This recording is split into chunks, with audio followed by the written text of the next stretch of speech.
Hola, bienvenidos al video de sumas de Riemann del curso de cálculo. ¿Se han preguntado cómo calcular el área de medio círculo de radio 2? Pues muy fácil. El área de un círculo de radio 2 es pi por el radio al cuadrado, es decir, 4 veces pi. Y si es medio círculo, entonces tendremos que dividir por 2. ¿Os han preguntado cuál es el área de un triángulo cuyos vértices están en 0, 0, 4, 0 y 4, 3? Pues sí, nos lo hemos preguntado seguramente, y lo que hay que hacer para calcular el área de un triángulo es multiplicar base por altura y dividir por 2. En este caso, tenemos un triángulo de área 6 unidades cuadradas. Pero, ¿cómo calculamos el área encerrada por la curva y igual f de x igual a 3 décimos de x cuadrado para x entre 0 y 5? Esa pregunta es un poco más difícil que las dos anteriores. Podemos hacer, por ejemplo, una estimación con 5 rectángulos, cada uno de base de ancho 1, como se ve en la siguiente figura. Y si calculan, fíjense que el primer rectángulo tiene altura 0. Si calculamos la suma de estos 5 rectángulos, entonces tenemos un área igual a 8.7 unidades cuadradas. Pero, por ejemplo, si escogemos estos otros rectángulos que contienen al área, tenemos que la suma del área de estos rectángulos es de 16.5. Pero ninguno de los dos mecanismos que hemos mostrado hasta ahora muestra efectivamente el área que estamos pensando. Ambos muestran una estimación, una un poco más pequeña, la otra un poco más alta. El área real encerrada por estas rectas x igual 0, x igual 5 para la gráfica de y igual f de x, que recordemos es 3 décimos de x cuadrado, es de 12.5 unidades cuadradas. Entonces, ¿qué tenemos que hacer?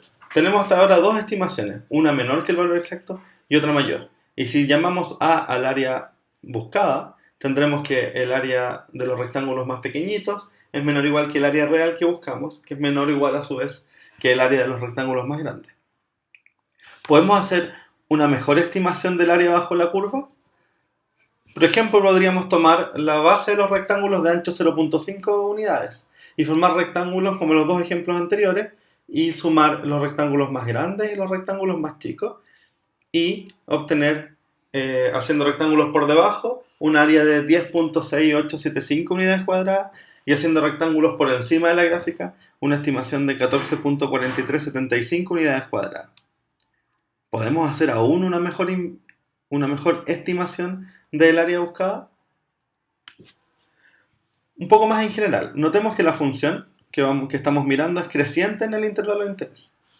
Y consideremos la progresión aritmética definida como a sub k igual a 0 más 5 menos 0 veces k dividido por n. El 0 que ustedes ven ahí es porque el intervalo va desde 0 y el 5 que ustedes ven ahí es porque el intervalo va hasta 5. Y esta está definida para k en el conjunto 0, 1, 2 hasta n. Fíjense que cuando k vale 0, a sub 0 es 0, igual que el primer elemento del intervalo. Y cuando k vale n, entonces tenemos 5, que es el último elemento del intervalo. Y para calcular la suma de los rectángulos que quedan por debajo de la curva, calculamos la suma desde k igual 0 hasta n-1 de f evaluada en a sub k multiplicado por delta k, donde delta k representa la base de cada uno de estos rectángulos, en este caso 5 partido por n. Y entonces tenemos que la suma desde k igual 0 hasta n-1 de f de a sub k delta sub k es igual a la suma desde k igual 0 hasta n-1 de 3 décimos a sub k, que es 5k partido por n, al cuadrado, por delta sub k, que en este caso es 5 partido por n. Y esta suma nos dará el valor de la suma, vale la redundancia, de los rectángulos que van por debajo de la curva. Si reordenamos, obtenemos esta expresión, y recordando la fórmula para la suma de k cuadrado, obtenemos esta expresión. Fíjense que tenemos tres paréntesis en el numerador que contienen n, y tenemos un n cubo en el denominador. Por lo tanto, lo distribuimos de esta manera, cancelamos el n que queda en el medio y obtenemos una expresión para la suma de los rectángulos que van por debajo de la curva. Podemos notar que esta sucesión es creciente con n, es decir, a medida que más dividimos el intervalo 0,5, obtendremos un valor del área más grande. También podemos mostrar como ejercicio que este número el 25 cuartos por n menos 1 partido por n por 2n menos 1 partido por n es menor o igual a 12,5, que sabemos que es el valor real del área que estamos buscando. Como esta sucesión es creciente y acotada superiormente, entonces podemos decir que es una sucesión convergente. Realizamos el mismo ejercicio, pero ahora para los rectángulos que quedan por sobre la gráfica. Tenemos la misma progresión aritmética, la suma ahora va a ir desde k igual 1 hasta n de f evaluado en a sub k por delta sub k, de nuevo donde delta k es el ancho de los rectángulos, y obtendremos esta expresión. Reordenando y simplificando y ocupando la fórmula para la suma de k cuadrado, obtenemos esta expresión que está aquí. 25 cuartos por n más 1 dividido en n por 2n más 1 dividido en n. Es fácil probar que esta expresión o esta sucesión es una sucesión decreciente a medida que n crece y además acotada inferiormente por 12,5. Por lo tanto, es una sucesión decreciente acotada inferiormente, es decir, converge. De nuevo, si llamamos A al área real acotada por esta curva entre el eje de las abscisas y la curva y entre x igual 0 y x igual 5, vemos que esta desigualdad doble que aparece aquí se cumple. Y tomando el límite cuando n tiende a infinito en los extremos y usando el teorema del sándwich, podemos ver que el área real de la curva vale 12,5 como habíamos dicho anteriormente. Ejercicio. Realice como ejercicio la misma idea para estimar y posteriormente calcular el área acotada por el eje de las ordenadas, el eje de las abscisas y la gráfica de la función definida en el intervalo 0,2 por f de x igual 4 menos x cuadrado, como se muestra en la figura. Esta área vale 16 tercios. ¿Sí? Los invito a que hagan los cálculos de las sumas como mostramos anteriormente y ver si efectivamente en el límite las sumas son iguales a 16 tercios o no. Podemos realizar el mismo ejercicio, esta vez para la función valor absoluto de 4 menos x cuadrado, definida en el intervalo 0,4. Esta vez el área debería darles un valor de 16. Consideremos ahora una función cualquiera, f, definida en el intervalo AB en los reales, continua, y una sucesión x sub k, desde k igual 0 hasta n, tal que a, el primer elemento del intervalo AB, es igual a x sub 0, y b, el último elemento del intervalo AB, es igual a x sub n. Tal que x0 sea menor que x1, menor que x2, a su vez menor que xn. Es decir, tenemos una sucesión creciente, cuyo primer término es a y cuyo último elemento es b. A esta sucesión la llamaremos una partición del intervalo AB. Llamaremos delta x sub k a la diferencia entre x sub k más 1 y x sub k para todos los k entre 0 y n menos 1. Y definiremos la norma de la partición como la máxima de las diferencias entre dos x sub k consecutivos. Además, consideraremos un valor c sub k que pertenece al intervalo x sub k más 1. Y definiremos las sumas de Riemann para la función f y la partición dada como la suma desde k igual 1 hasta n de f en c sub k multiplicado por delta x sub k.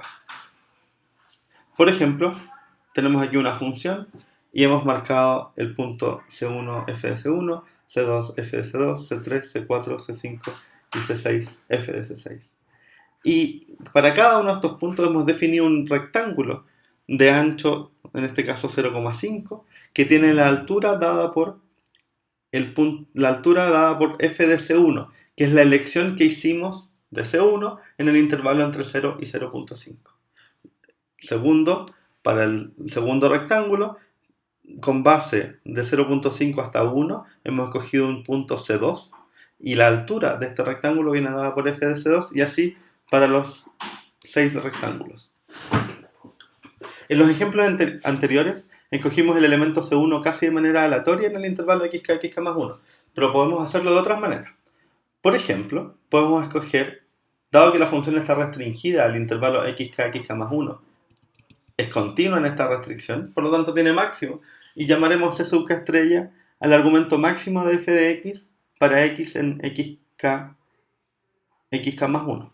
Entonces podemos definir las sumas superiores de Riemann como la suma desde k igual a 1 hasta n de f evaluado en este elemento máximo del intervalo xk más 1 por el ancho del intervalo. Y de la misma forma, escogiendo el argumento mínimo de la función en ese intervalo, como c sub k, podemos definir las sumas inferiores como la suma desde k igual a 1 hasta n de f de c sub k delta x sub k.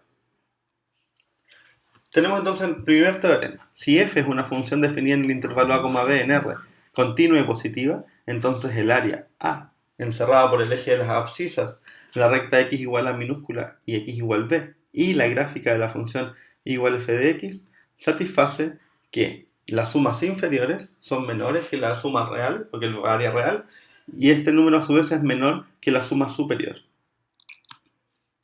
Como ejercicio, escriba las sumas superiores e inferiores para las funciones 1, f definida en el intervalo 0,2 como f de x igual 5.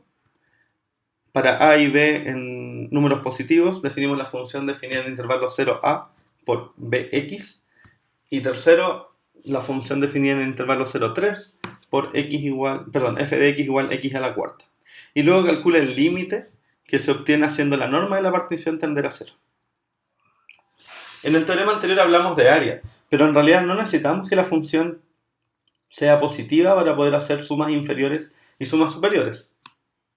Podríamos tener también los rectángulos y una función que en algún momento es negativa, como se muestra en la figura. Entonces podemos quitar la idea de función positiva, pero también al mismo tiempo debemos quitar la idea de área.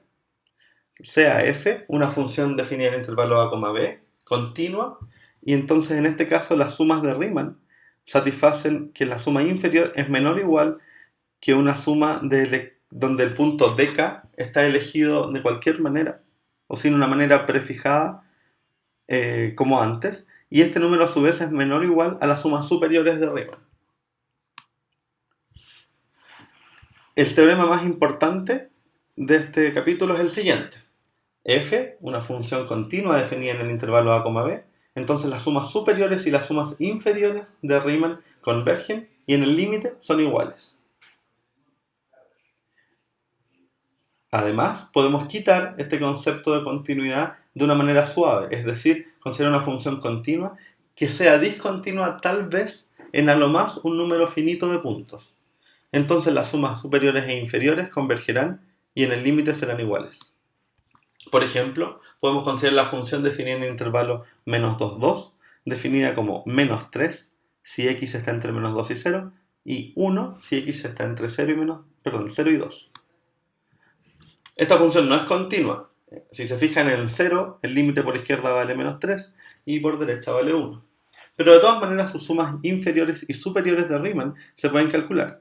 De hecho, podemos considerar la progresión aritmética menos 2 más 4k partido por n, y tenemos que las sumas superiores vienen dadas por la suma desde k igual 0 hasta n de f evaluada en menos 2 más 4k partido por n, que es la sucesión, por delta x sub k, que en este caso es 4 partido por n. Sin pérdida de generalidad, podemos suponer que n es par, para así poder considerar el elemento a sub n medios. Y ahí poder dividir la suma de Riemann considerando que la función está definida de una manera para los negativos y de otra manera para los positivos. Entonces podemos reescribir la suma superior de Riemann.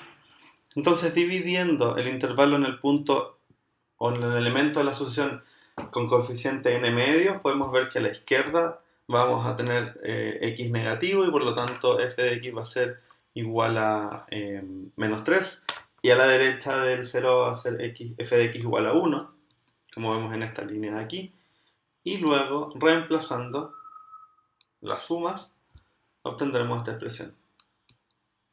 Cuando hacemos la norma de la partición tender a 0, en este caso lo que estamos haciendo es n tender a infinito, y por lo tanto obtendremos que en el límite las sumas de Riemann valen menos 4. Eso es todo por este video, nos vemos en un próximo video del curso de cálculo.